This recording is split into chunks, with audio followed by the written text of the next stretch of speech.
So today I'm going to be sharing with you 8 apps and websites to help with your photography planning. Now this is once you've found your locations. So a few months ago I did a video about some apps to help you with finding new locations. So if you haven't watched that yet, I'll put a link for that in the description and in the video here.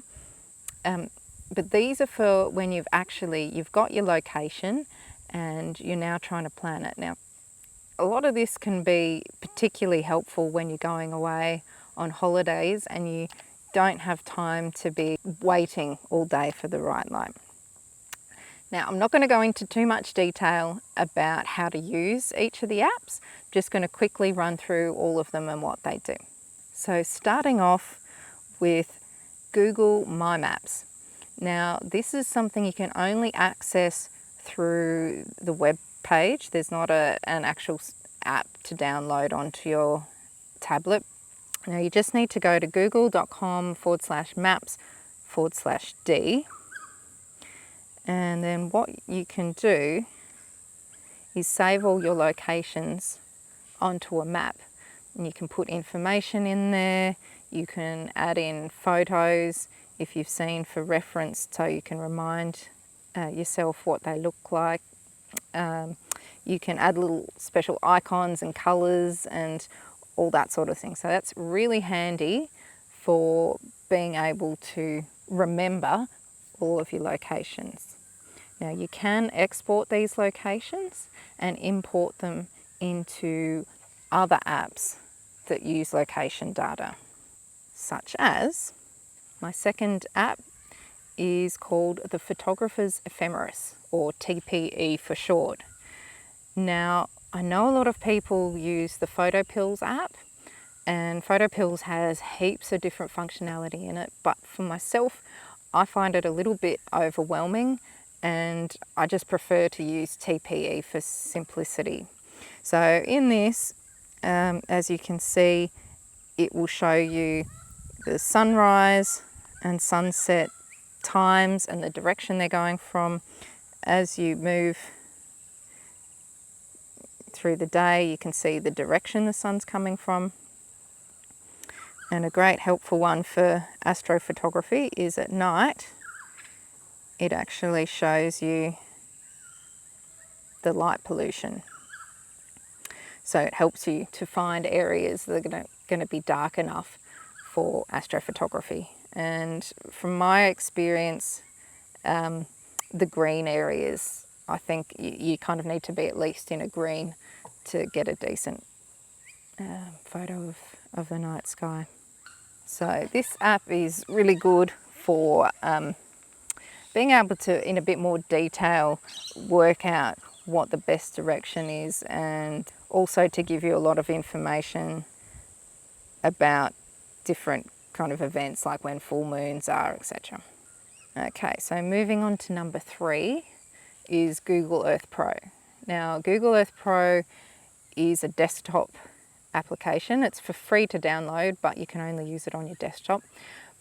You can import your locations out of Google My Maps and use them in there.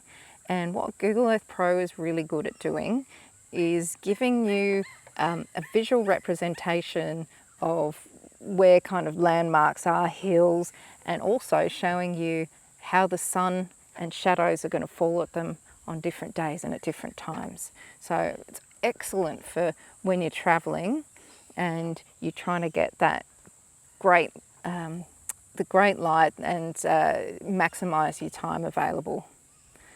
Now, because you can't take it with you, my 4th recommendation is the Photographers Ephemeris 3D. So TPE 3D does a similar sort of thing to Google Earth Pro, that it shows you the layout of the land and gives you an idea about where sun and shadows are all the time. Now this takes the locations you have stored in TPE and uses that, so you don't need to go and re-import them into here. You can have them synced across both apps.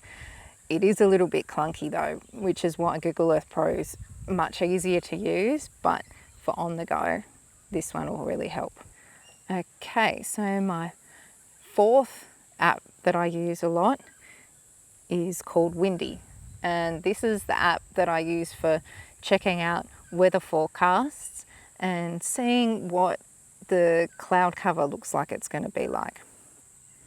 Okay, for example, if you're up at Springbrook, you can see for up to a week the different temperatures, wind speeds, and if you go to this little bit down here, the meteogram.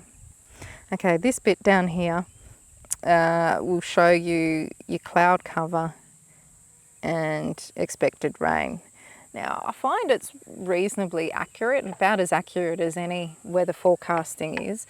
Now, I went up to Springbrook yesterday, which will be my next vlog coming up, and it told me I was going to get about 2 mils of rain over about 6 hours, and I reckon we probably ended up having about 10 in an hour. So not going to be pinpoint perfect, but it did say it was going to be a lot of low-level cloud, and even though I woke up in the morning and that cloud wasn't there, it came through and was correct in the end. So very handy for checking whether it looks like the conditions are going to be what you're hoping for, and also can really help you for deciding where you want to go. So if it's going to be cloudy, maybe heading off to the rainforest, or if it's going to be a bit more sunny, head down to the beach side. So my next app is to help you with tide heights when you're going and filming down at the ocean or estuaries. So unfortunately, this one's just an Australian specific app. So it's called Tidesau Plus, but you should be able to find something similar wherever you live if you're not in Australia.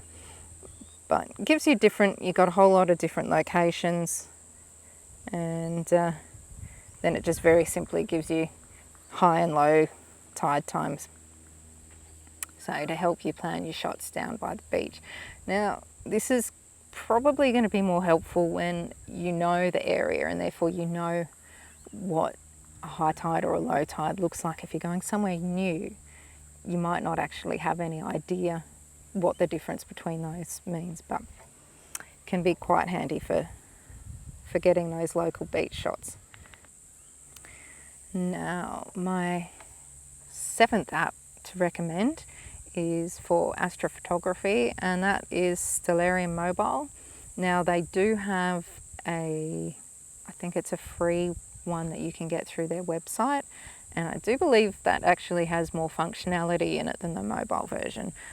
But, you know, the mobile version that you can take with you wherever you go, you know, is a must-have if you're doing astro. So just very simply with that, you can see the locations of all your different celestial objects on different at the location that you set at a particular date and time. And the last app I'm going to talk about is to help when you're using your ND filters for calculating your exposure. Now, I personally don't tend to use this just for using, say, a 3 or a 6 stop filter, but I might use it if I was using a 10 stop filter and above, which, now, for my style, I don't tend to do that very often, but you might yourself really like those super long exposures, and this can help you in getting those. So you can just set what the shutter speed would be without the ND filter. You can put in how many stops you've got, and it will tell you exactly how long an exposure that gives you. Okay, that's it for today. I hope there's been something helpful in there for you, and if you did enjoy it, hitting that like button is a really great way to help the channel and get it out to more people. And if you haven't already subscribed, hit that subscribe button to keep up to date with the next video that's coming out, which is going to be from Springbrook. And my new camera, the Panasonic S5, got very tested in its waterproof ability, and I'm happy to say it's passed with flying colours, which I did expect, but it was a little wet, but had a really great time, took a lot of photos, so that one should be out next week, I think. All right, I'll catch you all later. Bye.